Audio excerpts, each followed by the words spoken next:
Hello everyone, welcome to Taneja classes.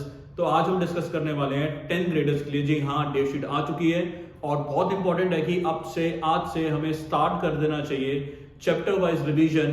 इसमें हम chapter wise most important questions को discuss करेंगे जो 2023 एग्जाम्स में आने की सबसे ज्यादा प्रोबेबिलिटी है।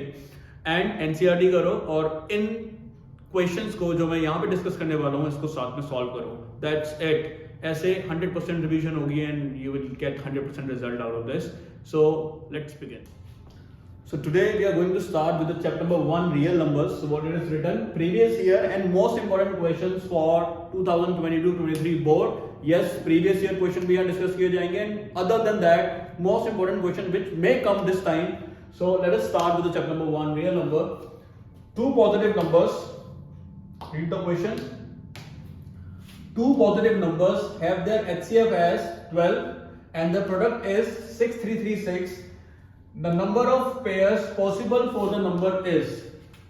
अब एक्चुअली हमें नहीं पता वो कौन से नंबर्स हैं जिनका HCF 12 है और जिनका प्रोडक्ट 6336 है, लेकिन पॉसिबल नंबर ऑफ पेयर्स, वो नंबर्स कौन कौन से हो सकते हैं, कितने पॉसिबल पेयर्स हैं जिसका HCF 12 हो और उनका प्रोडक्ट 6336 हो।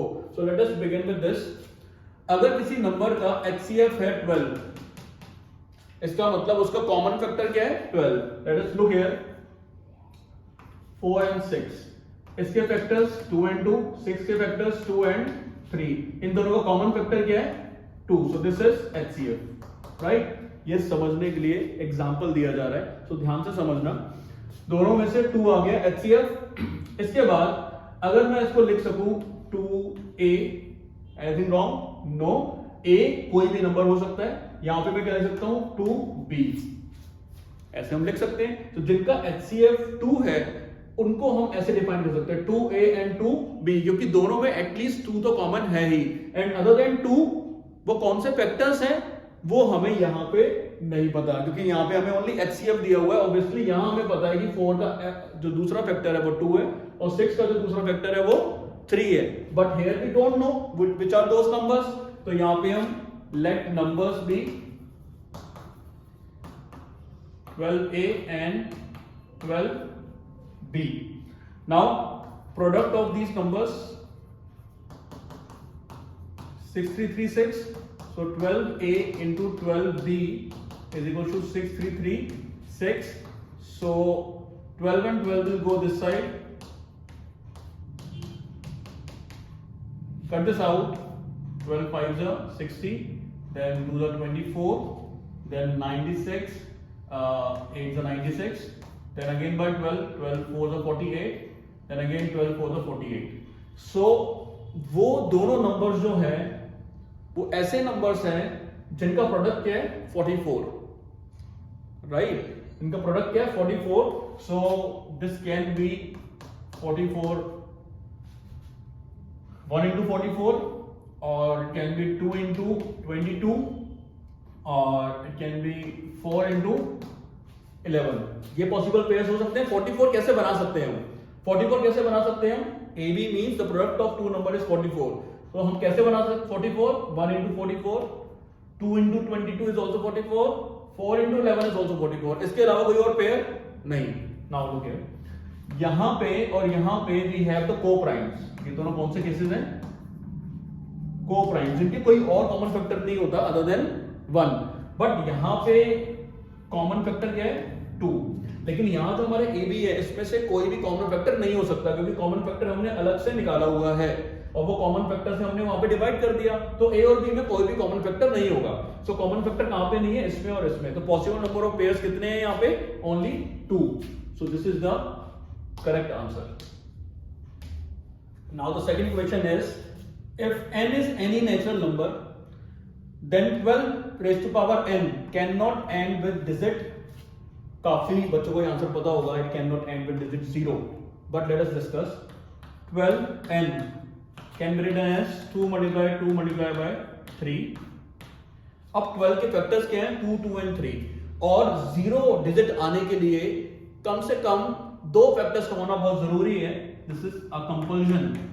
2 और 5 जिस भी नंबर के फैक्टर्स होंगे वहां पे पावर जो मर्जी करो, कोई भी नेचुरल नंबर वहां पे लिखो, means it can be from 1 to infinite any number, और पावर कुछ भी होने से हमेशा आंसर जो मिलेगा उसका लास्ट डिजिट क्या होगी, 0 होगी। For example you can take 3 and 7 is 21। अगर इसके भी पावर करोगे तो ऑब्वियसली 0 नहीं मिलने वाली डिजिट लास्ट वाली। तो अगर मैं इसके अंदर 2 और 5 ऐड कर दूं तो ये क्या बन जाएगा, 210। इसकी जो मर्जी पावर करो any, you will get the last number as 0। तो यही एक फंडा है इसके अंदर। तो कोई भी नंबर दिया हुआ अगर उसके अंदर फैक्टर्स 2 और 5 प्रेजेंट हैं, okay, suppose sometimes they don't give like this 20 power n, काफी क्लियर है कि 0 आएगा। कभी कभी they used to write like this 3 into 2 into 7 into 5 power n can end with digit 0. Yes, obviously because it has 2 and 5 as factors. So we are done with this. Let us move on to the next. सबसे पहले ये सारे के सारे MCQs क्यों यहाँ पे put किए गए हैं? इस चैप्टर में से 1 3 mark question and 1 mark question can come. So accordingly the chapter is of only 4 marks. So that's why we are discussing the 1 mark question. After that we will discuss 3 markers, right? The HCF of two numbers a and b is 5. Okay, HCF of a and b is 5, and the LCM of these two number is 200. Find the value of AB. So we better know that LCM और HCF का जो product होता है that is the product of two numbers. So LCM into HCF is equal to product of two numbers. ये formula जो NCERT में आप सबने किया हुआ है, इसको यूज करना है, you can directly calculate the answer. This is 200 and HCF is 5 and the numbers are A and B. So AB is equal to 1000. This is the answer. Let us move on to the next. The ratio of LCM and HCF of the least composite number and least prime number. अब बच्चों को LCM HCF तो निकालना आता है, तुम सबको आता है, राइट? बट किसी को प्राइम नंबर के बारे में नहीं पता, किसी को को प्राइम्स के बारे में नहीं पता, किसी को कंपोजिट के बारे में नहीं पता। सो let us understand this first. Composite numbers वो होते हैं जो दूसरों की टेबल में भी आते हैं, खुद की टेबल में, 1 की टेबल में, and other than these two एक और टेबल में आने चाहिए, वो कंपोजिट नंबर है, ठीक है? प्राइम नंबर वो है जो खुद की टेबल में आते हैं और 1 की टेबल में आते हैं, और सबसे छोटा प्राइम नंबर 1 नहीं है, राइट? 2 फैक्टर्स होने चाहिए, एक 1 और एक self, itself, right? So prime numbers 2 से स्टार्ट होते हैं। So prime numbers start with 2 and 2 is the only even prime. Important है ये कि which is the even prime. So we have only one number 2 as the even prime. After that जो भी numbers होते हैं prime numbers की definition के according all are odd primes, right? तो ये प्राइम नंबर्स, और सबसे लीस्ट प्राइम नंबर कौन सा हुआ? 2।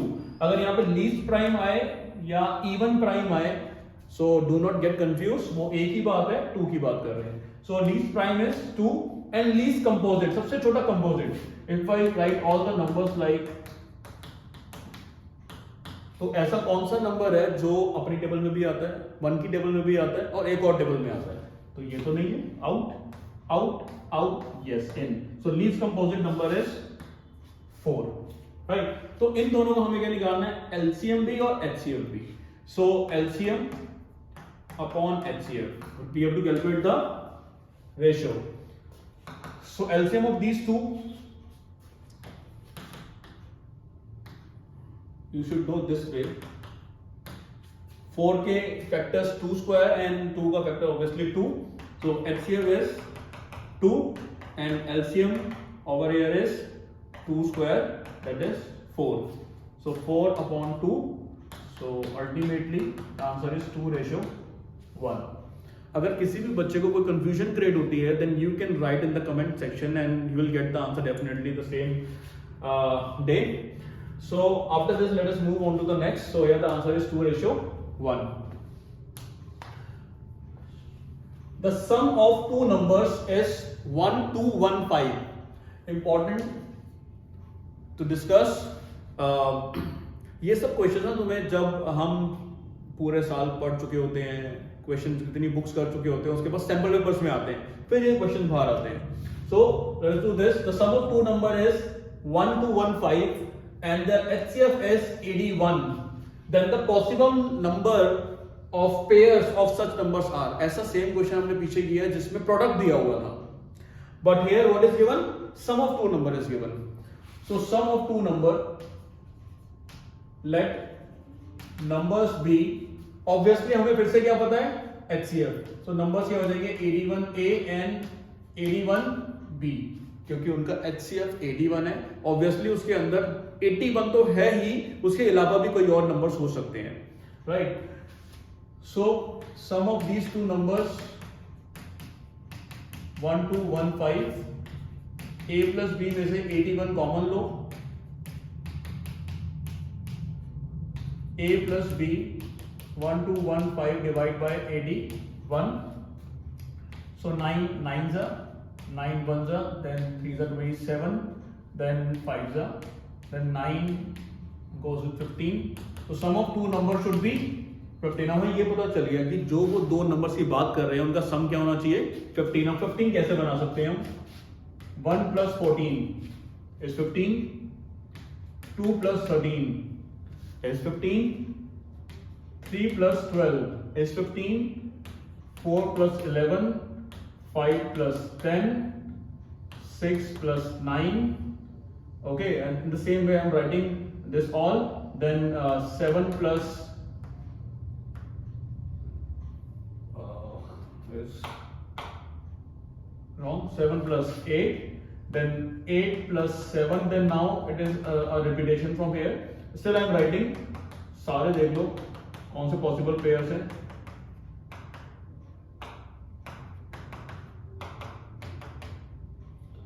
ये सब पॉसिबल पेयर्स है. जीरो हम ले नहीं सकते, राइट, क्योंकि यहाँ पे जो नंबर्स हैं जीरो के साथ बात नहीं बनेगी एलसीएम एचसीएम निकालते वक्त. Now 1 plus 14 correct. देखो ये रिपीट हो रहे हैं, रिपीट वाले हम सारे कट कर देते हैं. इससे आगे हमें जाना ही नहीं था. वैसे कहां तक जाना था हमने? बस यहाँ तक. इसके बाद सारे रिपीटेशन में है, so we will not consider that. अब यहाँ पे कौन से पेयर्स हमें कंसिडर करने हैं? अभी मैंने पीछे बताया था, अगर हम नंबर्स को ऐसे लेट कर रहे हैं तो उसके अंदर HCF पहले से कॉमन है. HCF निकल चुका है इनमें से. HCF का मतलब कॉमन फैक्टर सब बाहर है. तो अब इनमें ये ऐसे पेयर्स चूज करने हैं जिनमें कॉमन फैक्टर्स नहीं होना चाहिए, राइट. तो पहला डन, इसमें कोई कॉमन फैक्टर नहीं है, ये कोप्राइम्स है. कोप्राइम. वन मोर, यहाँ पे नहीं, ये दोनों के दोनों 3 से डिवाइड हो रहे हैं, सो this is not possible. So yes, ये दोनों 5 से डिवाइड हो रहे हैं, नॉट पॉसिबल. ये दोनों डिवाइड नॉट पॉसिबल, बट ये दोनों again yes. So 4 such pairs are possible. So the answer is 4. I hope you are clear with this. If not, comment below. Okay, so we are starting now with question number 6. The LCM of two prime numbers A and B are the prime numbers. कौन से numbers हैं? Prime numbers. This is the focus area. ये ध्यान देना है, question को ध्यान से पढ़ना है. ऐसे नहीं अच्छा LCM A B का दिया हुआ है 21, इसकी वैल्यू निकालनी है. It is not like this. Here, just change it. It is 3A minus B. Change this to 3A minus B. Okay. Now, LCM दिया हुआ प्राइम नंबर्स का. A और B वो प्राइम नंबर्स है जिसमें A is greater than B. और LCM का दिया हुआ 221. Obviously, अगर तुम LCM प्राइम नंबर्स का निकालते हो, प्राइम नंबर्स का एलसीएम कैसे आता है? दोनों को मल्टीप्लाई करके. अगर हम बोलूं 2 and 3 का एलसीएम क्या है? ऑब्वियसली 6. 3 and 4 का एलसीएम क्या है? ऑब्वियसली 12, क्योंकि उनके बीच में कोई कॉमन फैक्टर है ही नहीं, तो उनको मल्टीप्लाई करो, डायरेक्ट प्राइम एलसीएम आ जाएगा. नाउ लुक हियर, 221 के फैक्टर्स चेक आउट करते हैं. It is divisible by 13, I guess. 13 1s are 13, then 91, 7s are 91, then 17 1. So the two only factors we are able to see 221 के only दो ही factors दिख रहे हैं हमें, 13 and 17. तो काफी क्लियर हो जाता है कि ये जो LCM है वो कौन से नंबर्स का है? 13 का और 17 का, जिसमें 17 किसकी वैल्यू है? A की, क्योंकि A is greater than B. तो it is clear. Now we have to find the value of 3A minus B. So 3 into 17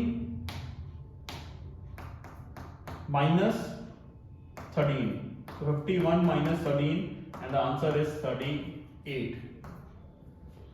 I hope it is clear to you, very easy question.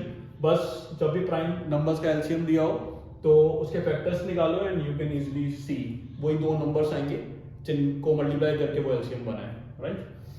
Okay next, now the LCM of smallest to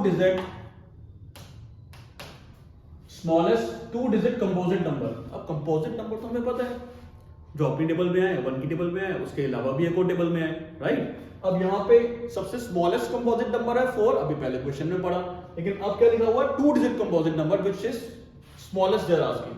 तो smallest 2 digit is 10, और ये जो smallest 2 digit number है 10, यही composite number भी है क्योंकि ये 2 की टेबल में और 5 की टेबल में भी आता है other than 1 and 10। So 10 obviously 10 की टेबल में 1 की टेबल में तो आएगा ही, एंड उसके other than that it is in the table of 2 and 5. So smallest 2 digit composite number is 10, and even prime we know 2. So let us calculate the LCM. 10 factors 2 and 5 और 2 के factors 1. तो LCM क्या हो गया? First of all the common and 5. So the answer is 10. Now the next question number 8, important type of question. 3 bells ring at an interval of 4, 7, 14 minutes. 4, 7 and 14 minutes. All 3 bells rang at 6 AM sharp. After that, when the 3 bells will ring together. अभी क्या है कि तीनों bells के ringing time जो है वो अलग है, एक 4 मिनट के बाद रिंग होती है, एक 7 मिनट के बाद और एक 14 मिनट के बाद रिंग होती है, लेकिन एक टाइम 6 AM पे तीनों एक साथ रिंग हुई ऑब्वियसली, एंड आफ्टर दैट तीनों के तीनों फिर से रिंग कब होंगी। सपोज करो अभी तीनों बेल्स को हमने रिंग करवाया, ट्रिंग ट्रिंग ट्रिंग एक साथ, ठीक है। अब इसके बाद पहली वाली बेल जो है 4 मिनट के बाद फिर से रिंग करने वाली है, सेकंड वाली बेल 7 मिनट के बाद रिंग करेगी तो एक साथ तो रिंग नहीं होगी, और थर्ड बेल 14 मिनट के बाद रिंग करेगी तो एक साथ तो तीनों रिंग नहीं होगी। तो लेकिन ऐसा टाइम आएगा, या इसका भी टाइम आएगा जब ये तीनों बेल्स एक साथ रिंग करेगी। तो उसके लिए क्या देखना है, just look here,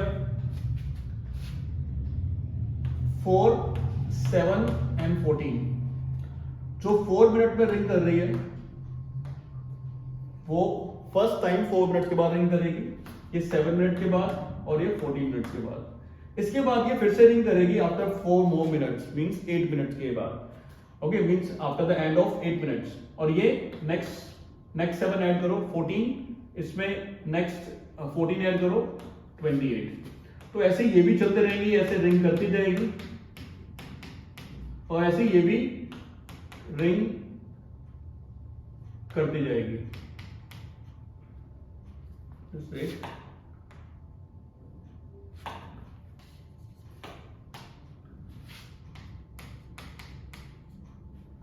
can you look at one thing, जब 28 मिनट्स पास हो जाएंगे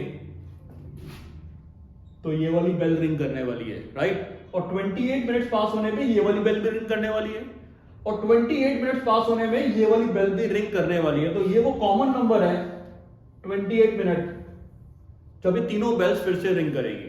तो मतलब अगर 6 AM पे बेल रिंग करती है तो उसके बाद 6:28 पे तीनों बेल रिंग करेगी, लेकिन first bell second time ring नहीं करेगी, फर्स्ट बेल 1, 2, 3, 4, 5, 6, 7, वो 7th टाइम होगा उसका जब वो रिंग कर रही होगी, और 7 मिनट्स वाली जो बेल है वो 4th टाइम होगा जब वो 28 मिनट में रिंग करेगी, और 14 मिनट्स में रिंग करने वाली बेल का सेकंड टाइम होगा जब वो रिंग करेगी।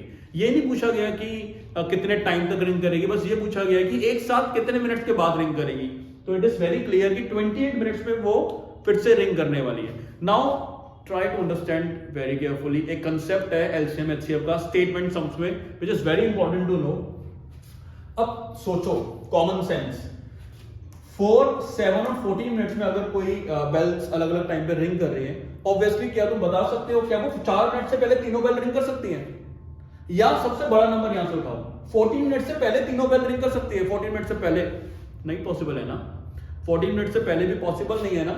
14 मिनट से पहले की बात क्या है कि अगर आंसर 14 से छोटा होता तो वो क्या होता, एचसीएफ होता, क्योंकि एचसीएफ में हमें स्मॉलर आंसर मिलते हैं और एलसीएम में हमें बड़े आंसर मिलते हैं। तो ऑब्वियसली यहां कॉमन सेंस ये बोल रहा है कि ऑब्वियसली टाइम ज्यादा लगने वाला है 4 7 14 मिनट्स नहीं, इससे ज्यादा टाइम लगेगा जब तीनों बेल्स एक साथ रिंग करेंगी। तो ऐसे क्वेश्चन में हमेशा हमें बड़ा आंसर चाहिए होता है, that give us a hint कि हमें किस तरफ जाना है, एलसीएम की तरफ जाना है, राइट। तो ऐसे और भी क्वेश्चन हम अभी डिस्कस करते हैं। So it is very clear कि तीनों एक साथ फिर से रिंग कब करेंगी, that will be equals to LCM of 4 7 and 14। 3 bells ring after this much minutes. Okay, this now let us calculate 4 factors 2 square, 7 का factor 7, 14 का factor 2 into 7. So यहाँ पे तो पावर्स 1 है, लिखने की जरूरत नहीं। तो एलसीएम क्या होगा, इन दोनों में बड़ी पावर कौन सी है, 2 की पावर 2, और 7 यहां पे कॉमन है तो एक ही बार लेंगे, 2 बार नहीं लेंगे 7 को, 2 भी एक ही बार लेंगे लेकिन बड़ी वाली पावर लेंगे क्योंकि एलसीएम है। This is 4 into 7, that is 28 minutes is the answer. I hope it is clear to you. Now let us move on to the next question. If LCM of these two numbers is 36 and HCF of these two numbers is 2, then find x, which is very easy question. LCM into HCF is equals to product of two numbers.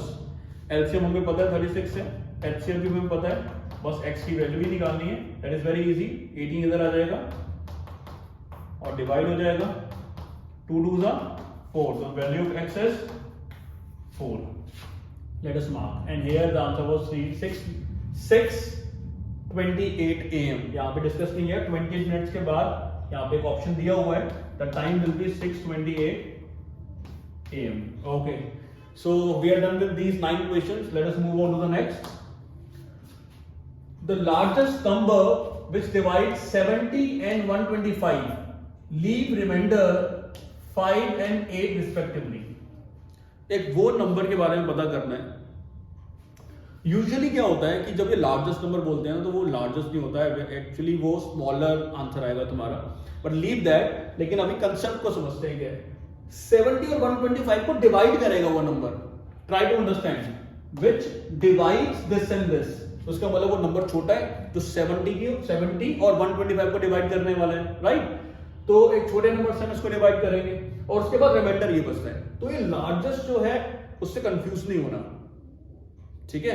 Now अब 70 को हम उससे divide करते हैं तो reminder क्या आता है, 5। मतलब 70 को हम उस नंबर से डिवाइड करते हैं तो रिमाइंडर क्या आता है, 5।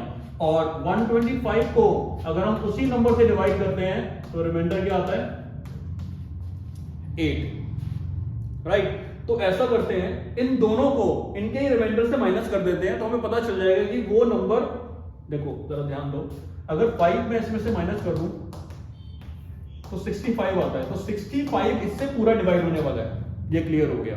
कैसे, अगर मैं बोलूं 3 को एक नंबर से डिवाइड करता हूं तो रिमाइंडर आता है 1।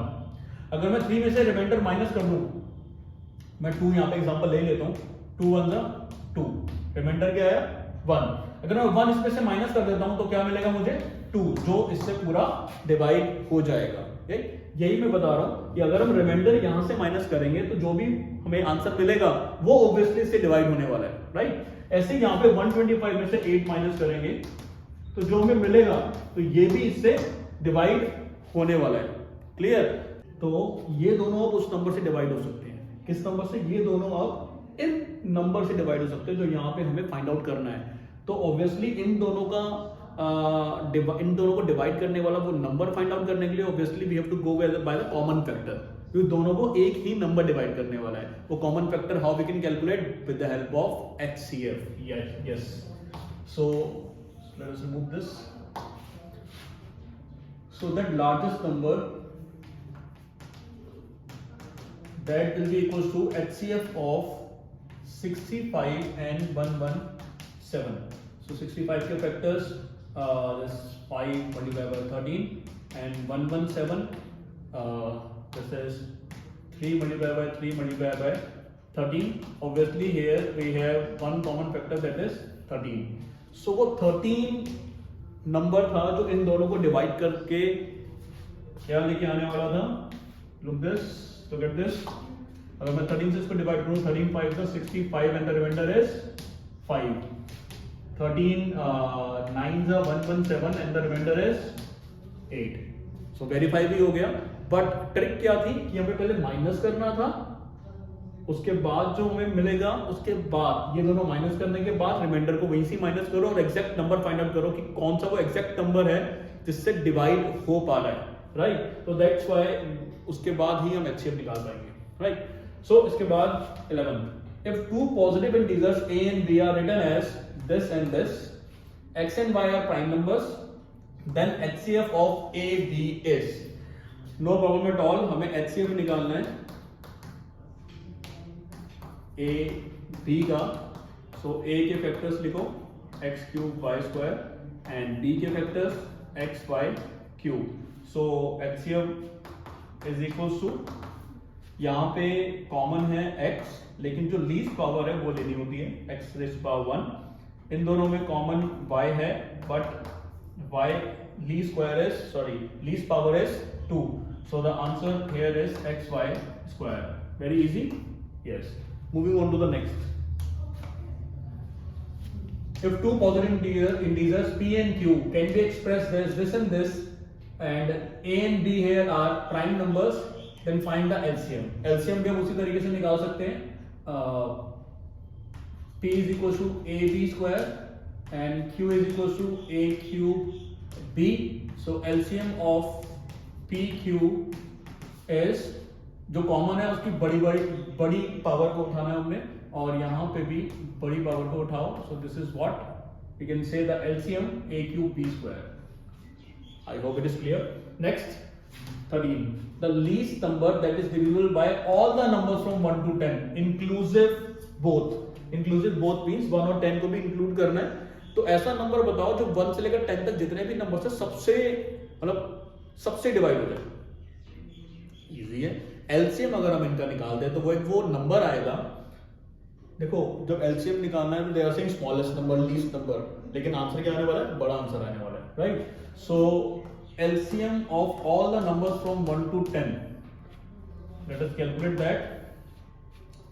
सो नंबर्स हैं 2 3 4, one is also there, 5 6 7 8 9 10. Here 1 2 factor, here 3 as a factor, here 2 square, 5 2 into 3 7 2 cube 3 square and 2 into 5. Now look at this.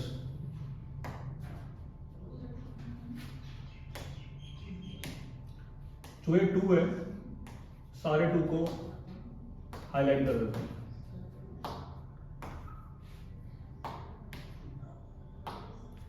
Highlight कर दिया, लेकिन इसमें से कौन से 2 आएंगे अपने पास? 2 की सबसे बड़ी पावर उठा लो, that is 2 raised to power 3. 1 को वी कैन इग्नोर क्योंकि 1 से मल्टीप्लाई करके इट विल बी सेम. सो 2 की सबसे बड़ी पावर उठाई. ऐसे 3 की. 3 कितने हैं? 3. इसकी भी सबसे बड़ी पावर उठाओ.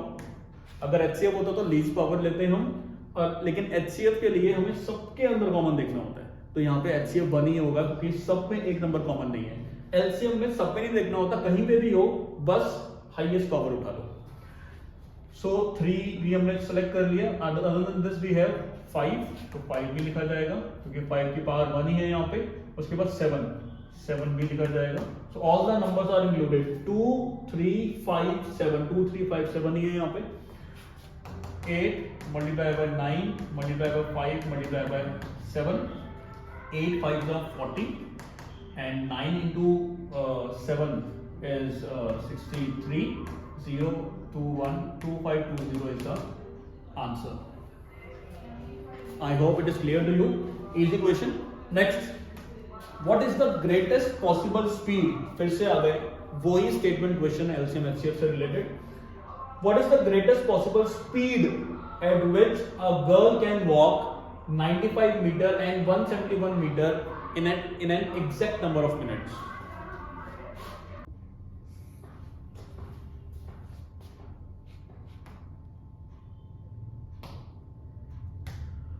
अब ये जो 2 है, सारे 2 को हाईलाइट कर देते हैं हम, 2, this this this and this. एक और हाईलाइट करते हैं, 3, this this and this, and after that I am highlighting 5, this and this. Okay, let us go back. Now LCM निकालते वक्त 2 जितने भी हैं उसकी सबसे बड़ी पावर जो है वो उठा ली जाएगी, 2 raised to power 3. Then 3 check करो, 3 में सबसे बड़ी पावर क्या है, 3 raised to power 2. उसके बाद 5 only 1 power. Then we have left with 1 and 7. 1 there is no need to write, 1 से मल्टीप्लाई करके सेम ही आंसर आएगा, तो 7 लिख लेंगे हम into 7. Now it is 8 multiply 9 multiply 5 into 7. 8 5s are 40 and 9 into 7 is 63. So this will give us answer 2520. So 2520 is the answer. बात ये है कि जब हम इसका HCF निकालते हैं तो वो क्या होता 1, लेकिन LCM is 2520. HCF के लिए हमें हर एक नंबर में फैक्टर्स को सर्च करना पड़ता है जो कॉमन हो, हर एक from starting to end. Okay, now the next, what is the greatest possible speed at which a girl can walk 95 meter and 171 meter in exact number of time, in exact number of minutes. अब ये जो speed दी है, do not get confused कि यहाँ distance है और यहाँ speed है, nothing to do with this per minute और nothing to do with the speed. Actually यहाँ पे भी number of minutes की बात की जा रही है. So it is like कि एक गर्ल 95 मीटर कवर कर रही है और वो ही लड़की 171 मीटर भी कवर कर रही है.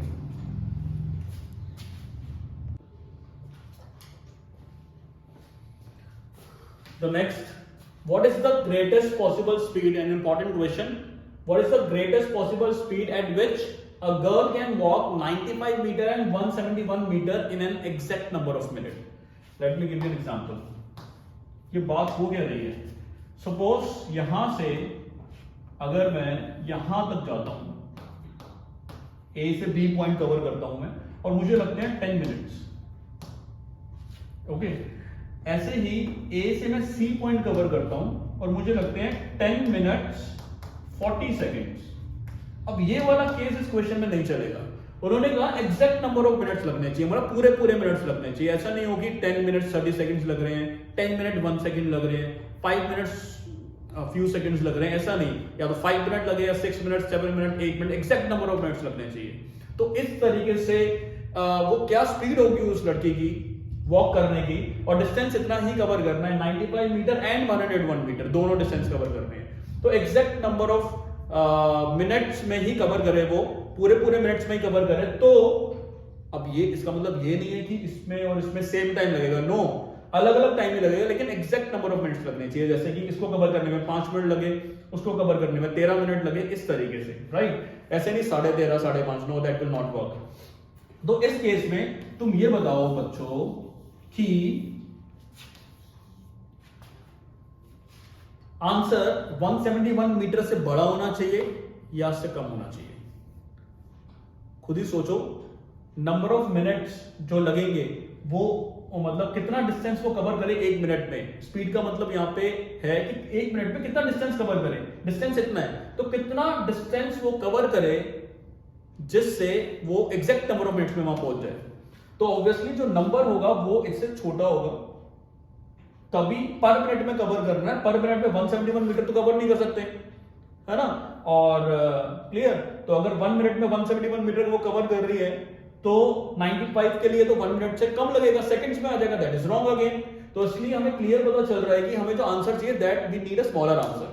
तो स्मॉलर आंसर लिए we have to go by HCF, right. So clear, exact number of minute, this is the highlight here. Let us begin. So we have to find the HCF of 95 and 171. 95 के factors. You can take out the factors like this. You'll get 5 multiplied by 19. और 171 के factors 3 multiplied by 3 multiplied by 19. Actually 171 19 9 is 171. तो 90 factors 3 and 3. Now HCF. Common factor we have only 19। तो अगर वो 1 minute में 19 metres को cover करे तो वो इन दोनों टाइम को एग्जैक्ट नंबर ऑफ मिनट्स में कवर कर पाएगी, दोनों डिस्टेंसेस को। I mean so you can get 95 को 13 से डिवाइड करोगे, सॉरी 90 से डिवाइड करोगे तो वो डिवाइड पूरा हो जाएगा, आंसर आएगा 5 मिनट्स। और 171 को 19 से डिवाइड करोगे तो आंसर आएगा 9 मिनट्स। तो अगर ये भी पूछा गया कि कितने मिनट्स लगेंगे इस डिस्टेंस को कवर करने में और इसको कवर करने में, तो वो भी हमें पता है 5 मिनट्स इसमें और 9 मिनट्स इसमें, टोटल 14 मिनट्स, राइट। लेकिन एग्जैक्ट नंबर ऑफ मिनट्स में कवर करने के लिए हमें किस स्पीड में जाना पड़ेगा, 19 मीटर पर मिनट की अगर हम स्पीड को से ट्रेवल करेंगे, so exact number of minutes में ये दोनों के दोनों डिस्टेंसेस को कवर कर पाएंगे। ओके, तो the answer is D 19 metre per minute. So the next question is question number 15। ऐसा सेम क्वेश्चन हम पहले डिस्कस कर चुके हैं, तो ये क्वेश्चन तुम्हारे लिए छोड़ दिया मैंने, सो ये तुम्हें खुद करना है। Greatest number which when divide these three numbers leaves remainder 1 2 3। तो ऐसे केस में हम क्या करते हैं, रिमाइंडर्स को माइनस कर देते हैं इनमें से रिस्पेक्टिवली, और उसके बाद जो भी बचता है उसको हम एचसीएफ निकालते हैं, राइट। तो सेम क्वेश्चन है, सेम कंसेप्ट है, I am not going to explain this again. Now the thing is the answer here is 625। Take out the answer and let me know if you have taken out the answer, right? Next 16, a and b co-primes है, तो a cube और b cube क्या होंगे? अच्छा, तो let us take an example. सबसे पहले co-prime। co-prime number कौन से होते हैं? वो दो नंबर जिनका कॉमन फैक्टर ओनली होता है 1, जिनका HCF होता है 1। वो दो नंबर्स जिनका HCF 1 है वो कोप्राइम है। ओके, नाउ अगर A एंड B कोप्राइम है तो उनका क्यूब कोप्राइम होगा। अगर 2 and 3 कोप्राइम है तो उनका अगर क्यूब कर देंगे, क्यूब करने से फैक्टर्स में कोई चेंज आने वाला है? क्यूब स्क्वायर 4 पावर कर दो, 5 पावर कर दो, जितनी मर्जी पावर करनी है कर दो, फैक्टर्स सेम ही रहने वाले हैं। दोनों के कॉमन फैक्टर्स नहीं आने वाला, कोई भी कॉमन फैक्टर नहीं होगा दोनों का, राइट। चाहे 2 और 3 ले लो, चाहे उसके ऊपर क्यूब लगा लो, चाहे 4 लगा लो, जो मर्जी करो, राइट। तो यहाँ पे मैंने कोप्राइम का एग्जांपल लेके तुम्हें समझाया कि ऐसा नहीं हो सकता कि फिर से कोई कॉमन फैक्टर आ जाए, अगर पहले नहीं है तो बाद में भी नहीं आएगा, राइट। तो वो स्टिल दे आर कोप्राइम, उसके बाद भी वो कोप्राइम ही रह जाएंगे, राइट।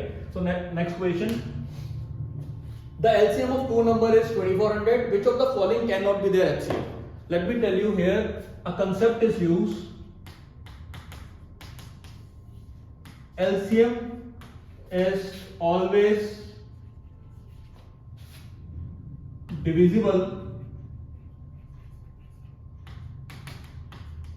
by HCF completely.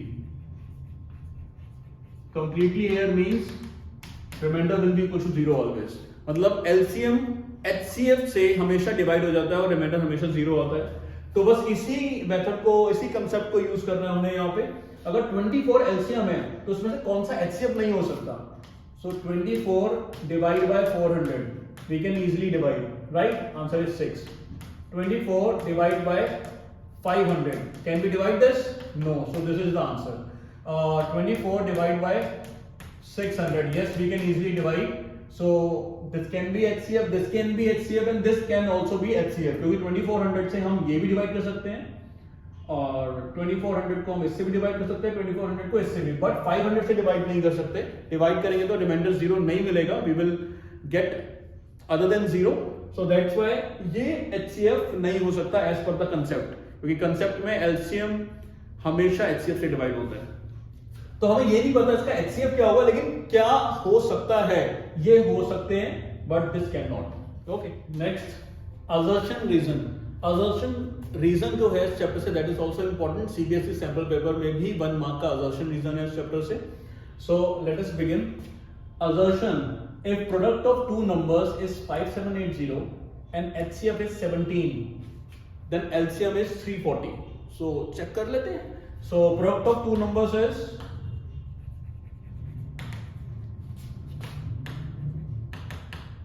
5780 और LCM और HCF को मल्टीप्लाई कर लेते हैं। HCF ये और LCM मोर देन 340 आना चाहिए। अगर हम इसको मल्टीप्लाई करते हैं 17 4 68 and 7 51 plus 657. So yes, they are matching up. अगर प्रोडक्ट ऑफ टू नंबर्स और एलसीएम एचसीएफ का जो प्रोडक्ट है यहाँ पे ये दोनों इक्वल है, इसका मतलब this statement is true. So assertion is true. Then HCF is always a factor of LCM, so this is also true. लेकिन क्या इस कंसेप्ट से हमने इसको सॉल्व किया है? No, not at all. इस क्वेश्चन पे हमने ये कंसेप्ट लगाया था कि HCF is the factor of LCM always, but यहाँ पे हमने ये कंसेप्ट तो ठीक है लेकिन इसको यहाँ पे इंप्लीमेंट नहीं किया गया है, राइट? यहाँ पे जो कंसेप्ट यूज हुआ है वो LCM into HCF is equal to product of two numbers use हुआ है. So that's why both assertion and reason are true, but reason is not the correct explanation of assertion. B should be the answer. Next, let us start with now our 3-mark question. जो second दो question हमारे 1 mark से यहाँ पे हैं और एक question है 3 मार्क से. तो 3 मार्क की प्रिपरेशन के लिए we need to do some more questions now.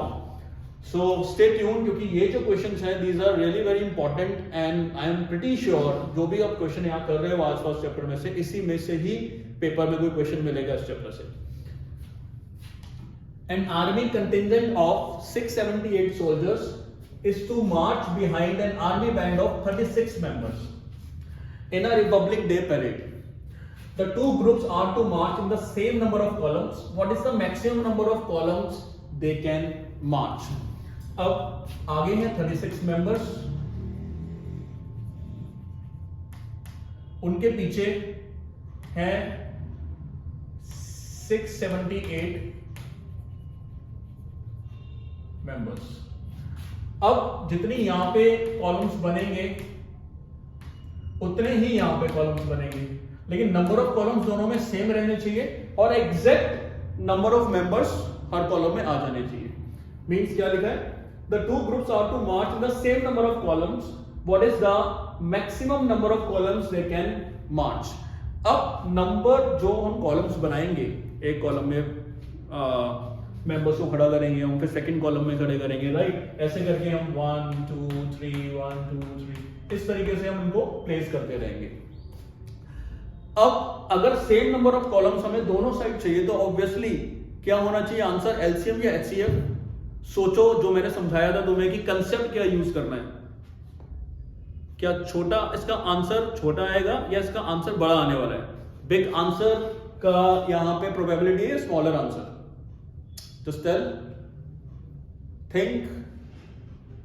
The thing is, यहां पे ऑब्वियसली नंबर ऑफ कॉलम्स जो बनेंगे वो मेंबर से ज्यादा तो हो नहीं सकते, तो नंबर ऑफ कॉलम्स जो यहां पे बनने वाले हैं वो कम बनेंगे as compare to the number of members are here, right? So इसलिए we have to go for HCF, right? तो इस तरीके से we need to implement the concept of in the LCM HCF questions. So let us begin.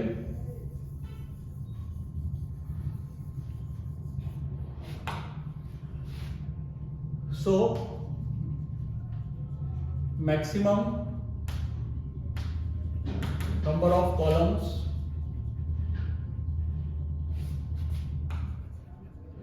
they can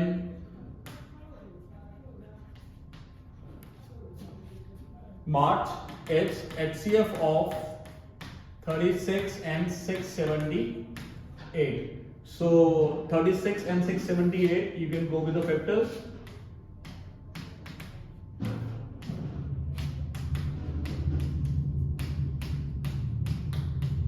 And same way,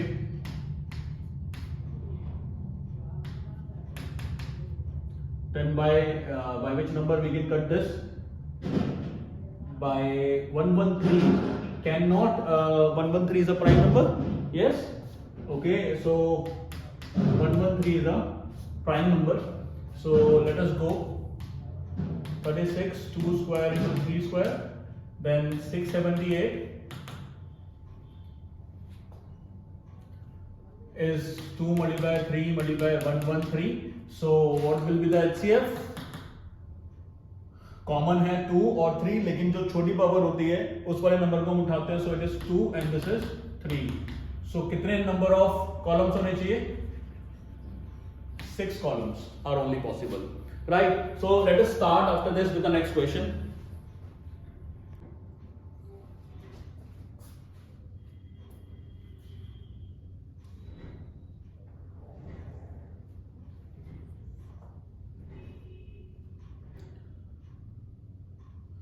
Next question is question number 20. On a morning walk, 3 persons step off together and the steps measure 40 centimeter, 42 centimeter and 45 centimeter respectively. What is the minimum distance each should walk so that each can cover same distance in the complete steps? इसी concept पे हमने question किया था, a girl walk for this much meter, then this much meter, then किस speed पे उसको walk करना चाहिए कि complete मिनट्स में, मतलब कंप्लीट मिनट्स में वो कवर कर पाए डिस्टेंस को. इस तरीके से क्वेश्चन था, उसी कंसेप्ट के ऊपर एक क्वेश्चन है. लेकिन यहां पे क्या है कि तीनों बंदे एक साथ निकलते हैं. एक का स्टेप मींस अब हम चलते हैं, जैसे हम चलते हैं तो कोई छोटा कदम रखता है, कोई बड़ा कदम रखता है. तो इसी तरीके से एक का कदम था 40 सेंटीमीटर का, एक का 42, एक का 45 सेंटीमीटर, थोड़ा थोड़ा गैप था चलने में, राइट. सो मिनिमम डिस्टेंस सबको कितना कवर करना चाहिए कि कंप्लीट स्टेप्स में सेम डिस्टेंस कवर हो जाए. मतलब एक ने चलना स्टार्ट किया, दूसरे ने, तीसरे ने. 45 सेंटीमीटर का जितना जिसका स्टेप था, ऑब्वियसली वो ज्यादा थोड़ा डिस्टेंस कवर कर रहा है हर स्टेप में. ये उससे कम, ये उससे कम, राइट. अब लेकिन एक ऐसा पॉइंट होगा जिस पॉइंट पे ये तीनों 101% पहुंचेंगे, राइट. क्योंकि अभी ना सबका इन तीनों के स्टेप्स का अलग अलग चल रहा है. एक का 2 सेंटीमीटर पीछे, उसका 3 सेंटीमीटर आगे. लेकिन एक पॉइंट आएगा जब तीनों का फुट एक साथ आएगा एक पॉइंट पे. तो वो कौन सा डिस्टेंस होगा, वो कितना डिस्टेंस कवर कर चुके होंगे जब तीनों फुट एक साथ आएंगे, राइट. क्लियर. एक साथ उसी स्टेप पे एक साथ पॉइंट, मतलब उस स्टेप पे सबके पैर आए होंगे, राइट. ऐसे नहीं आगे पीछे बिल्कुल भी नहीं होगा. तो एग्जैक्ट, तो ऑब्वियसली वो जो डिस्टेंस हम कैलकुलेट करने वाले हैं वो इनके स्टेप का जो मेजरमेंट है 40 to 45 सेंटीमीटर, उससे कम तो नहीं हो सकता ना. ये तो एक ही स्टेप हो गया उनका. बट वो क्या डिस्टेंस होगा, वो ज्यादा डिस्टेंस होगा या इससे कम होगा डिस्टेंस? ऑब्वियसली इससे ज्यादा डिस्टेंस होगा. ये तुम सोच पा रहे हो. या थैंक मी लेटर और you can thank in the comment below. अब तुम ये सोच पा रहे हो कि आंसर बड़ा चाहिए या छोटा चाहिए. ऑब्वियसली यहाँ पे हमें आंसर बड़ा चाहिए, क्योंकि डिस्टेंस जब कवर करेंगे तो ऑब्वियसली इससे तो ज्यादा डिस्टेंस कवर होने वाला है एटलीस्ट. और बड़ा आंसर चाहिए तो हमें कहां जाना पड़ेगा? HCF? No, yes, LCM. So what is the minimum distance? So minimum distance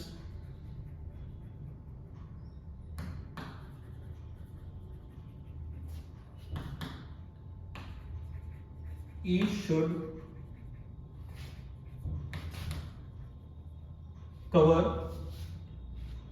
that is LCM of 40, 42 and 45. So let us write 40, 42, 45.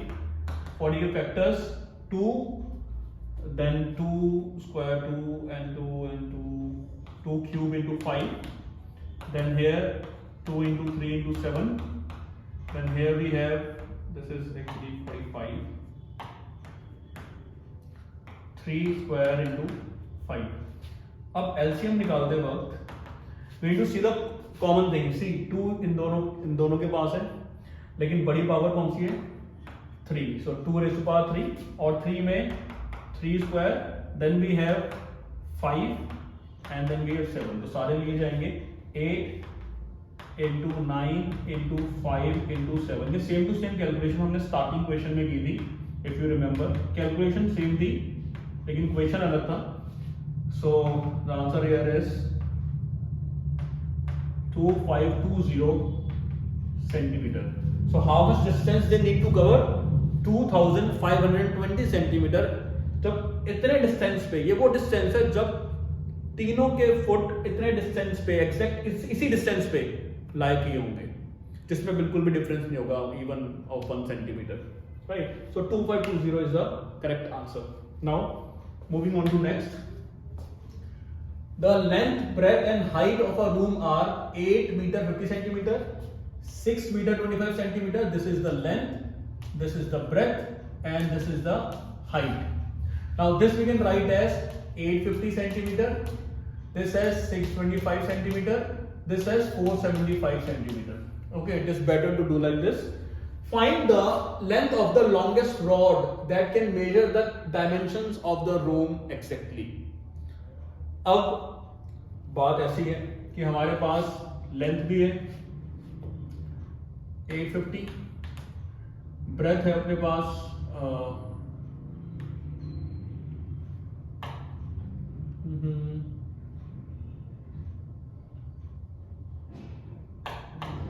make it again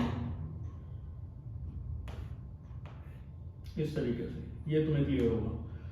so the length we have is 850, then breadth we have 625 and the height is 475. Goes like this.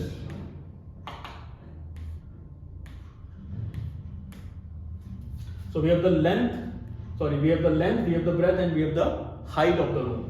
अब एक road चाहिए, जैसे scale होता है, scale से major करते हैं, ऐसी एक लेंथ ऑफ रोड चाहिए जिससे हम तीनों डायमेंशंस को एग्जैक्टली मेजर कर पाए. अब कैसे? Just take an example. ये है, सपोज करो मुझे यहां से लेकर यहां तक मेजर करना है. सो मैं यहां से स्टार्ट करता हूं, ये रोड है सपोज करो, इससे मुझे मेजर करना है. तो 1 देन 2 देन 3. क्या 3 पे ये कंप्लीट यूज हो गया? क्या डिस्टेंस कवर हो गया? नहीं, 3 के बाद भी जाना पड़ेगा. 3 के बाद जाता हूं तो मैं आगे चले जाता हूं. 3 से पहले होता हूं तो फिर यही खत्म हो जाता है. 3 के बाद जाता हूं तो यहां तक पहुंच जाता हूं और you can say it is reaching here. तो एग्जैक्ट तो नहीं है ना ये लेंथ. तो ऐसी लेंथ चाहिए मुझे रोड की जिससे ये घुमाते घुमाते बिल्कुल यहीं पे टिप पे ही खत्म होना चाहिए. यस, इसी तरीके से क्वेश्चन फ्रेम किया गया. तो उसके लिए एक अब क्या करना है हमें, हमारे पास ऐसे 3 लेंथ्स हैं, 3 डायमेंशंस हैं, तीनों के तीनों डायमेंशंस को ऐसी रोड लेके आओ जिससे 475 भी कंप्लीट हो जाए, पूरा कंप्लीटली कवर हो जाए घुमा घुमा के, और 850 भी कंप्लीटली कवर हो जाए और 625 भी कंप्लीटली ऐसे करके कवर हो जाए. ऐसा करने के लिए हमें एक कॉमन फैक्टर ढूंढना पड़ेगा. ऑब्वियसली तुम्हें आई गेस क्लियर हो ही गया है, जो रोड की लेंथ होगी वो 850 सेंटीमीटर से बड़ी तो हो नहीं सकती, राइट? तो रोड की लेंथ होनी है छोटी, तो इसलिए हमें क्या कैलकुलेट करना है? Again HCF. Yes, now you are my brilliant students. You are able to understand this now. So let us begin.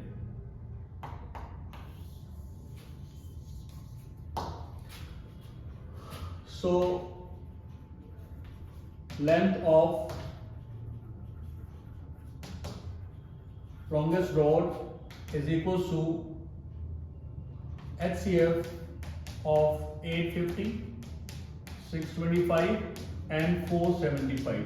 I guess you will be able to calculate the HCF here, right? So this you have to do by your own. Just calculate the HCF and you will get the answer. Just write the length of the longest rod that can measure the dimension of the room exactly, each and every dimensions, right, is equal to this much centimeter. Just write the correct unit at the end. Otherwise you can lose your marks.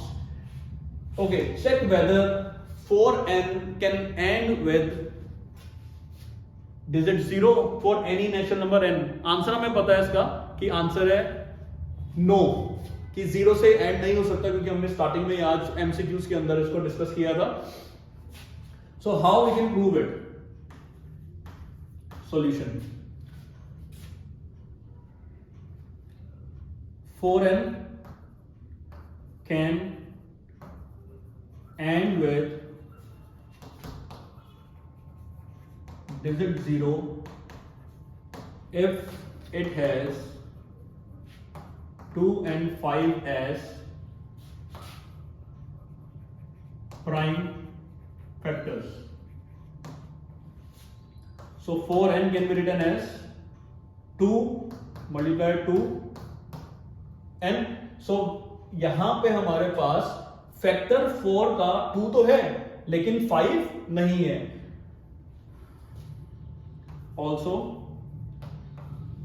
according to fundamental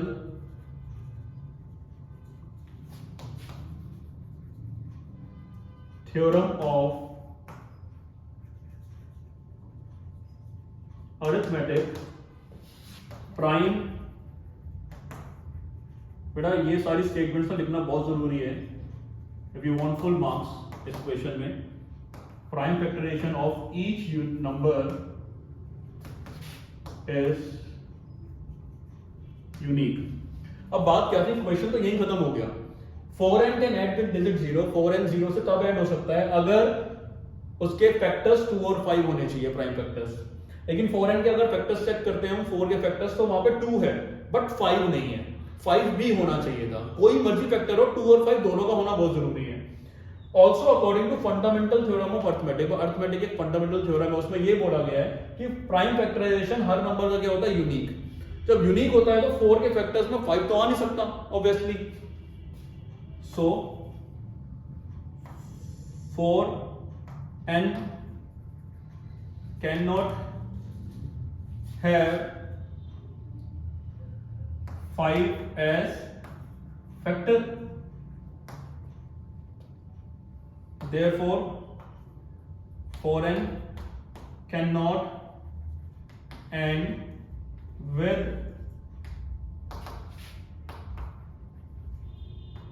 digit 0। जो भी ऐसे question आएंगे same to same ऐसे ही करना है। अगर यहाँ पे 8n आ जाता है तो 2 into 2 into 2 दिखा देना, 2 क्यूब दिखा देना। ओके, अगर 6n आ जाता है तो 2 and 3, मतलब उनमें ऑब्वियसली 2 and 5 दोनों एक साथ नहीं होंगे, तभी वो क्वेश्चन ऐसा पूछेंगे। क्लियर? सो इस तरीके से स्टेटमेंट्स लिखनी है। Next, 3 sets of science, history and drawing books have to be stacked in such a way that all the books are stored topic wise and the height of each stack is the same. The number of science books is 192, number of history books 480 and number of drawing books 672. Assuming that books are of the same thickness, determine the number of stacks of science, history and drawings book. अब बात यह है कि हमें एक के ऊपर एक बुक प्लेस करते जाना है।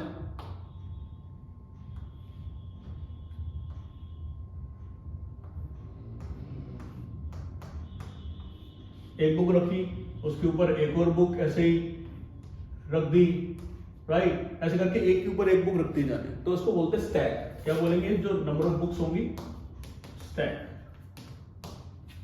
ओके, अब मे भी तुम्हें लग रहा हो सर कितने सब्जेक्ट्स हैं?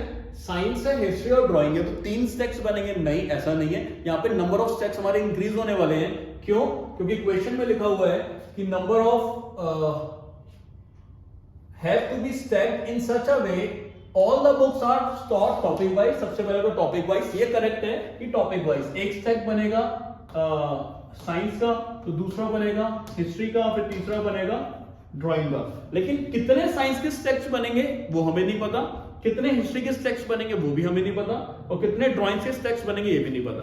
जो थिकनेस है बुक की वो सबकी सेम है, ये मान के चल रहे हैं यहाँ पे, assuming that books are of the same thickness, right? अब कितने स्टैक्स बनाए जाएं कि हाइट जो होगी स्टैक्स की वो भी सेम होनी चाहिए। अगर हाइट भी सेम है तो ऑब्वियसली 3 स्टैक्स नहीं बनेंगे। साइंस के भी मल्टीपल स्टैक्स बनने वाले हैं, हिस्ट्री के भी और ड्राइंग्स के भी, क्योंकि अगर हम साइंस बुक का स्टैक बना देंगे तो साइंस बुक्स हमारे पास कितनी है? 192 और हिस्ट्री बुक्स 480, तो साइंस बुक्स का स्टैक छोटा बनेगा, हिस्ट्री का बहुत बड़ा स्टैक बन जाएगा। And number of drawing books 672, तो ड्राइंग बुक का और भी बड़ा बनेगा। अब हमें इक्वल हाइट तक स्टैक्स बनाने हैं, इतना एक बना है तो सारे इतने इतने बनने चाहिए। तो उसके लिए अगेन एक स्टैक में कितनी बुक्स होंगी ये कैलकुलेट करना है हमने, जिससे हमारी हाइट सेम आ जाए सारे स्टैक्स की। तो इसके लिए obviously we need a bigger number और a smaller number. Bigger number means 672 से ज्यादा तो नहीं हो सकता, मतलब एक स्टैक में 672 से ज्यादा बुक तो नहीं रख सकते, इतनी तो है ही नहीं हमारे पास, तो वो आंसर मिलेगा हमें एलसीएम में, राइट? लेकिन हमें अगर छोटा आंसर चाहिए तो वो हमें जाना पड़ेगा किसके पास? एचसीएफ बाबा के पास। तो एचसीएफ भी हमें हेल्प करेगा स्मॉलर नंबर के लिए, और स्मॉलर नंबर ऑफ बुक्स जिससे हमें स्टैक बनाने हैं, that we can calculate with the help of HCF. So लेकिन नंबर ऑफ स्टैक्स कितने बनेंगे वो हम बाद में कैलकुलेट करेंगे, लेकिन सबसे पहले एक स्टैक में कितनी बुक्स आएंगी, that is calculate that number of books to be kept in one stack is HCF of 192, 480 and 672. So 192 factors, 296, 248,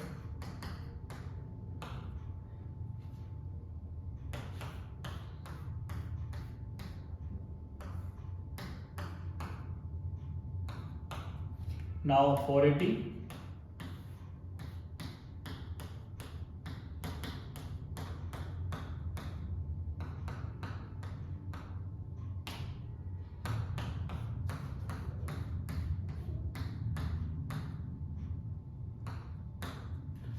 Now after this 672,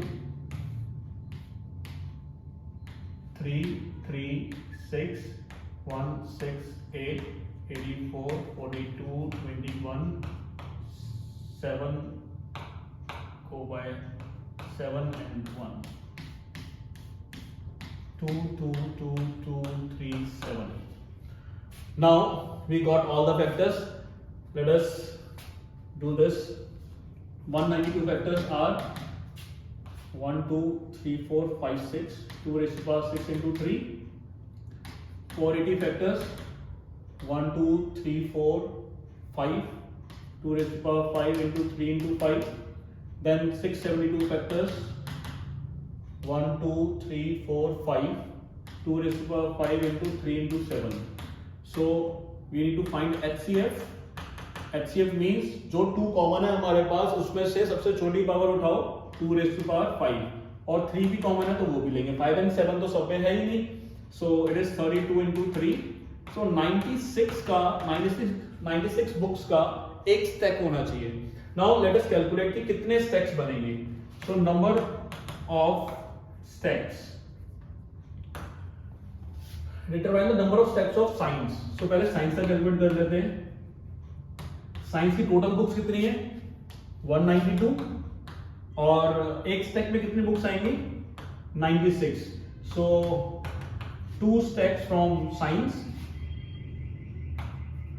2 stacks लगेंगे यहाँ पे. इसके बाद we have the second history books. History में total books कितनी है 480 और एक स्टैक में 96 है तो ये आ गया 5 stacks. Then we have drawing book. So in drawing we have 672 divided by 96. I guess it will come 7 stacks. Let me multiply 7 is 42 and 4. Yes, 7 stacks. So if अगर वो पूछ रहे हैं total number of stacks, so 2 plus 5, 7 plus 7, 14. If they are asking for individual, तो वो answer हमारा आ ही चुका है. And they were asking for individual number of stacks of science, history and drawing books. ये LCM HCF वाले question का the end question था. इसी तरीके के क्वेश्चन आ सकते हैं. बस ये लास्ट में मैंने रखा था. This is also important type of question जिसमें आगे भी थोड़ा सा कैलकुलेट करना था हमें. Right now the next. Now, according to me, what I feel, this is again the most important 3-mark question of this chapter. Not only this, ऐसे सारे क्वेश्चन जिसमें हमें irrational proof करना है, right? तो NCERT से भी ये important question है ही, लेकिन इस साल ये question और important हो जाता है. वैसे भी देखो बड़ा question तो इस चैप्टर से नहीं आना. So 3 मार्क्स तक मैक्सिमम है. तो 3 मार्क में ये क्वेश्चन बिल्कुल फिट हो सकता है. इससे पहले जो किए थे वो भी हो सकता है, but this is more important concept of irrational number क्योंकि ये एनसीईआरटी में गिवन क्वेश्चन है और काफी सारे इर्रेशनल नंबर प्रूविंग के क्वेश्चंस हैं. So let us start. Prove that root 3 is irrational. So how we have to do this. Let root 3 be अभी assumption based क्वेश्चन है. Be a rational number that is in the form of P upon Q, where P and Q are co-primes. Why we have written this co-prime? क्योंकि P and Q बिल्कुल reduced form है, इसको हम और cut नहीं कर सकते और इसमें कोई भी कॉमन फैक्टर नहीं है अदर देन 1, तो तभी हम उसको कट नहीं कर सकते. राइट. तो P and Q बिल्कुल एक को प्राइम नंबर्स लेट किए गए हैं यहाँ पे. सो रूट 3 किसके इक्वल हो गया P अपॉन Q के. बहुत सारे बच्चे इसको याद कर लेते हैं लेकिन पता नहीं होता कि हो क्या रहा है इस क्वेश्चन के अंदर. So try to understand it nicely. ये लिखने के बाद just go with squaring both sides.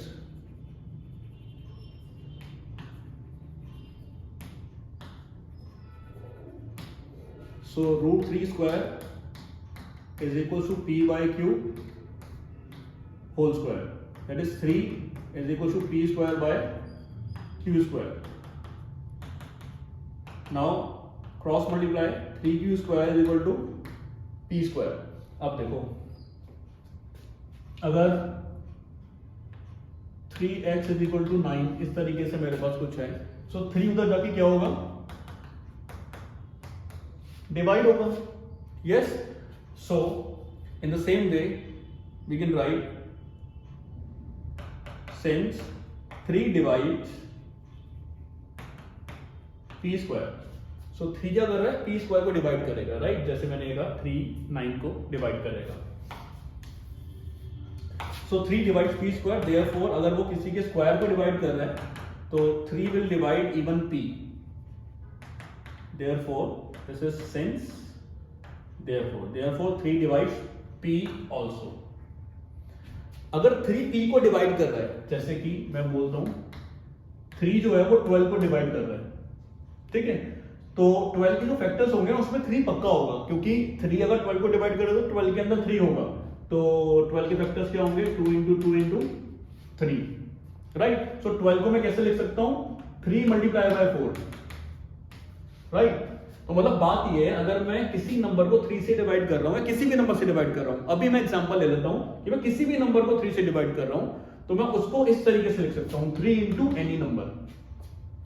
अगर मैं 24 को 3 से डिवाइड कर रहा हूं तो ये है 3 इंटू 8। अगर मैं 21 को 3 से डिवाइड कर रहा हूं तो दिस इज 3 इंटू 7। सब में 3 तो होगा ही होगा, क्योंकि 24 के फैक्टर्स 3 8, 21 का फैक्टर्स 3 एंड 7, तभी वो डिवाइड हो रहा है ना, उनके पास फैक्टर है 3, right. So accordingly what I am trying to से,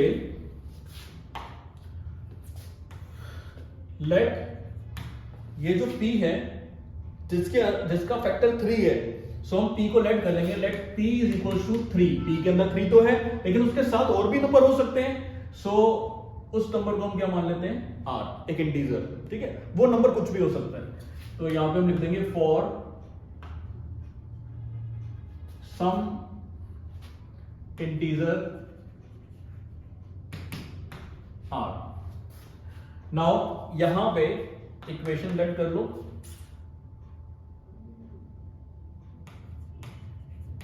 put value of p in equation 1. Equation 1, 3q square is equals to p square. p is 3r, so 3r whole square.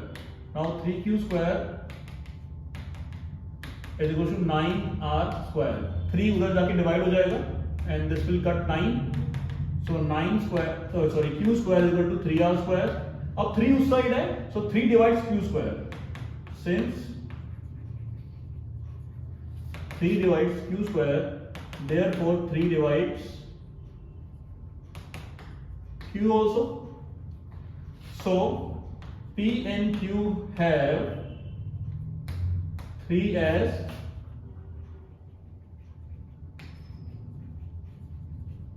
Common factor, so p और q के 3 common factor हो गए हैं। Hence,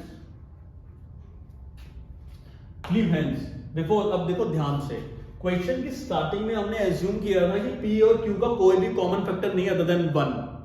ऐसा कहां लिखा है, ये लिखा है, कहां लिखा है भाई ऐसा, ध्यान से देखना है सबने।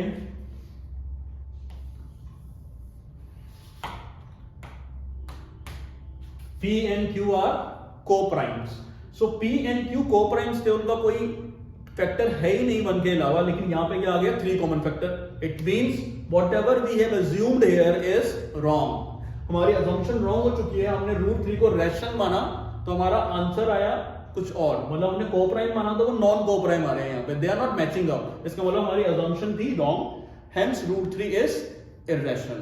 तो ऐसे प्रूव हो जाएगा ये। तो लिखो p and q have 3 as common factor, this contradict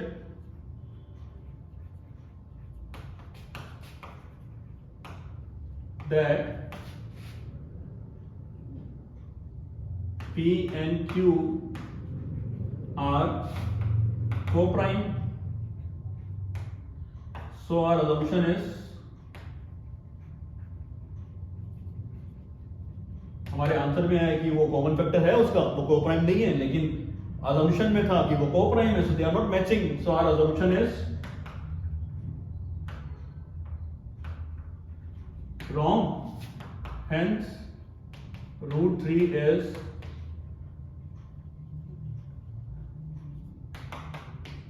irrational number. I hope this is clear to you. Note it down. Let us do the next question based on this. So the next form of the question is this: 2 root 5 minus 3 is an irrational number. ये proof करना है. Given that root 5 is irrational. So root 5 अब हमें पता है कि ये irrational है. Now we need to prove 2 root 5 minus 3 is irrational. We also know that कि rational और irrational का plus minus भी irrational ही result देता है. So let us see how to do. So we will write here, let 2 root 5 minus 3 be a rational number that is in the form of P by Q, where P and Q are, obviously again we will write here co-primes. Now 2 root 5 minus 3 is equal to P by Q. अब काफी smartly हम इसको prove कर सकते हैं. Root 5 तो हमें पता ही है रैशनल, इसी का ही हम यूज करेंगे. 2 root 5, take this 3 that side, इसको उधर ले जाओ, P by Q प्लस 3, फिर 2 को उधर ले जाएंगे हम, half P by Q plus 3. We'll write now, since P and Q are integers, तो इंटीजर्स हैं क्योंकि P upon Q rational number बना रहे हैं, तो P and Q इंटीजर्स हुए. अगर ये इंटीजर्स हैं तो इंटीजर्स के साथ प्लस माइनस डिवाइड मल्टीप्लाई इन्हीं दूसरे इंटीजर्स का करेंगे तो वो रैशनल ही रहेगा obviously. So half P by Q plus 3 is rational. Also अब ये रैशनल इसके इक्वल है तो ये भी रैशनल हुआ. Also root 5 is rational, but this contradict, अब ये किस चीज को कॉन्ट्राडिक्ट कर रहा है, क्या चीज बता रहा है हमें ये स्टेटमेंट कि रूट 5 रैशनल है. दिस कॉन्ट्राडिक्ट द फैक्ट, एक फैक्ट को कॉन्ट्राडिक्ट कर रहा है. ये क्या क्वेश्चन में भी दिया हुआ, हमें पता भी है कि रूट 5 क्या होता है, irrational. The fact that root 5 is irrational number. Hence,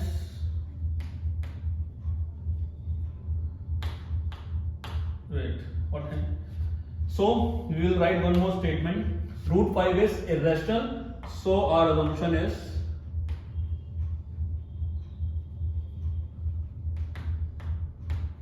wrong. Hence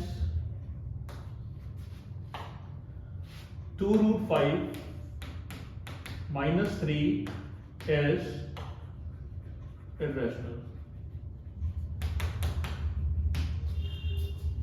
अब ये किसको कॉन्ट्रडिक्ट कर रहा था कि रूट 5 यहां पे रैशनल आया, इसने किसको कॉन्ट्रडिक्ट किया कि रूट 5 तो इररेशनल है, क्वेश्चन में दिया हुआ है भाई, देख ही लो. तो ये दोनों स्टेटमेंट्स अब फिर से सेम नहीं है. अगर ये सेम नहीं है तो फिर हमारी असम्पशन फिर से रॉन्ग हो गई और ये क्या बन गया हमारा irrational number. Now the next important question is question number 26. Prove that root 2 plus root 3 is an irrational number. Now the thing is, this is also one of the important type. Now इससे पहले we have done two questions. एक root 3 irrational, this is one type. The second type is 2 root 5 minus 3 is irrational. तो ये type of questions है, उनका solution और इसके solution में difference है. Then we have this. ये वाला solution मैच करेगा से प्रीवियस सॉल्यूशन से, but still we need to practice this type of जहां पे दोनों रूट में नंबर्स होंगे. Okay, so let us begin. Let root 2 plus root 3 be a rational number that is in the form of a upon b, where a and यहाँ आप कुछ भी लग कर सकते हो, P by Q, A and B, whatever, where A and B are coprimes. Again the same step, √2 + √3 a/b के equal कर दो। यहां पे एक स्टेप है जो तुम्हें परफॉर्म करना है कि इन दोनों में से किसी भी एक रूट वैल्यू को उस साइड ले जाओ। तो मैं √2 को इधर रख रहा हूं, but √3 I am taking that side. Then do squaring both side. Now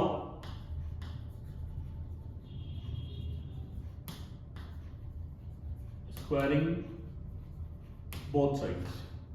√2 square is equal to a/b minus √3 whole square. Now this is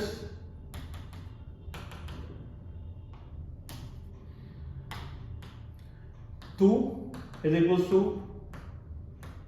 a square plus b square minus 2ab minus 2 into a into b. So we have done that. After this, 2 is equals to a square plus b square minus 2√3 a/b plus 3. Now what we can do, हम अभी तक question में क्या कर रहे थे, root वाली values को हम एक साइड लिख रहे थे, रूट को हम लेफ्ट साइड में रख रहे थे, बाकी सारे नंबर्स उस साइड, राइट। उसी मेथड को हमने यहाँ पे भी अप्लाई कर देना है। यहाँ पे मैंने कुछ नहीं किया, बस रीअरेंज किया है। नाउ ये रूट वाले जो वैल्यूज हैं, ये पूरा का पूरा टर्म, इस टर्म को हम इस साइड लेके आएंगे। This will become positive 2√3 a/b minus का प्लस का हो जाएगा, और इस साइड a²/b² प्लस 3 और 2 उधर जाके माइनस होगा। Now 2√3 a/b is equals to a² plus b² plus 1। अब √3 इधर रखो, बाकी सारी चीजें उधर लेके जाओ। a² plus b² plus 1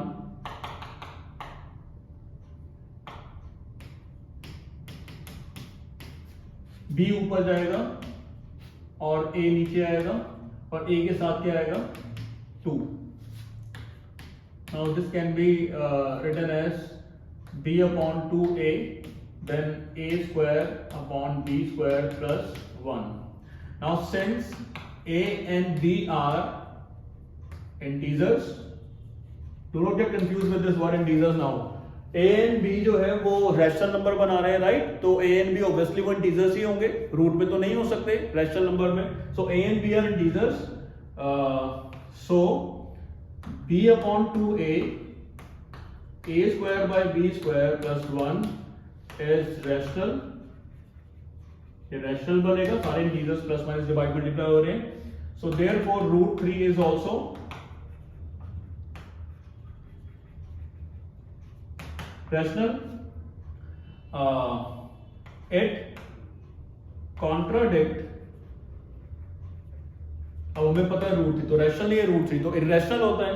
this it contradict the fact, एक फैक्ट को कॉन्ट्राडिक्ट कर रहा है। कौन सा fact? That √3 is irrational, so our assumption is wrong।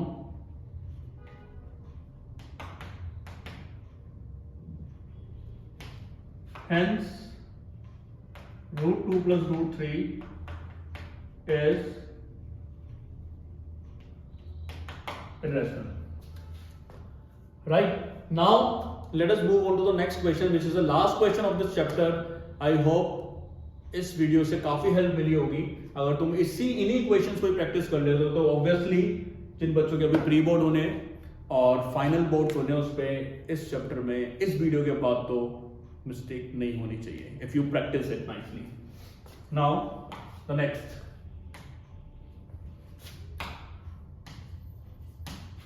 Again the question is just exactly same, but numbers की जगह अब algebra means P, Q, A, B इनका यूज होना स्टार्ट होगा। Students get confuse with this, so इसलिए मैं ये करवा रहा हूं क्वेश्चन। हो भी जाती है मिस्टेक्स बच्चों से। So let us start. Let √P plus √Q be a rational number that is in the form of P by Q do not write here because P and Q पहले से ही है. A by B, where A and B are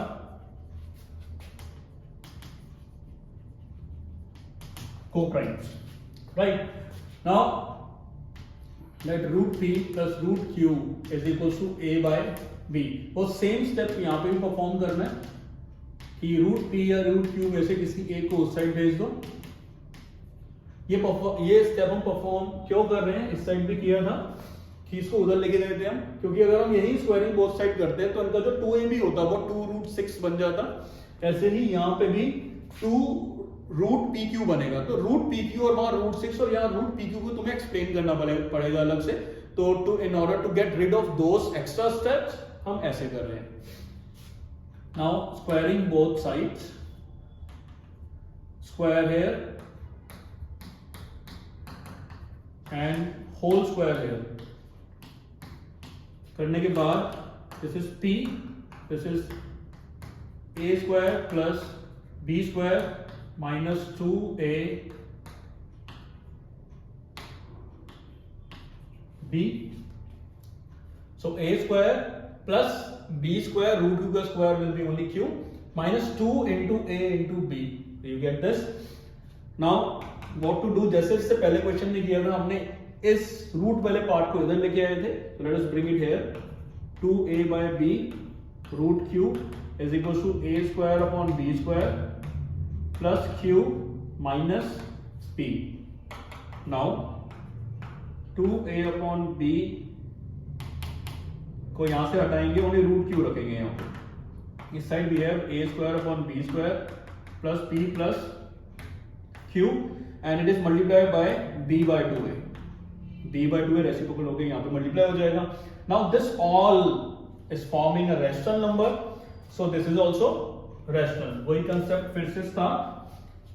so we will write since a b p q are integers, therefore b upon 2a square by b square plus p plus q are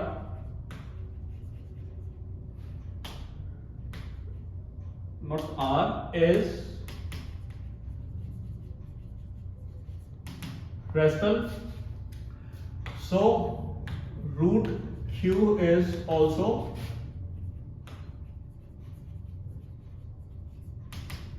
now the point is, ये किसी fact को contradict करता है.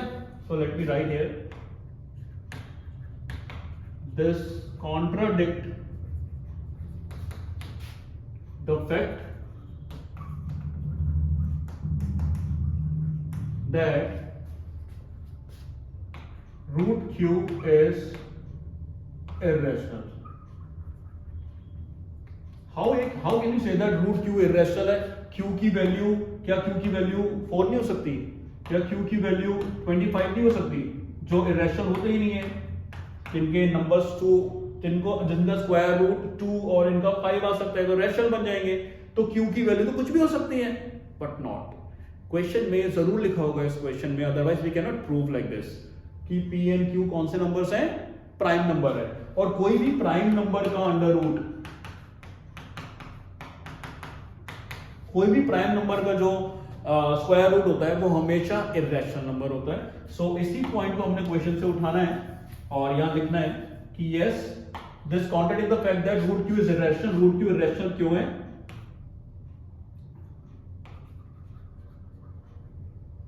Because Q is a prime number. So our assumption is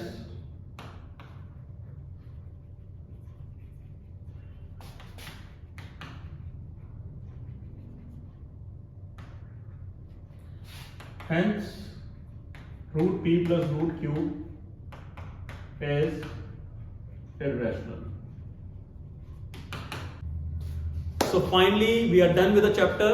Thank you so much for watching till here. I hope you have earned something today and बस friends के साथ share करो, like करो, इसको subscribe करो, comment below how you like the video, give me the feedback and after all I have to work now for the next video. Stay tuned for the next video and I'll update it soon. Okay, and Happy New Year to all of you. This is the first day of the year and I have uploaded the video of the first chapter for you all. Thank you. Bye bye. Take care.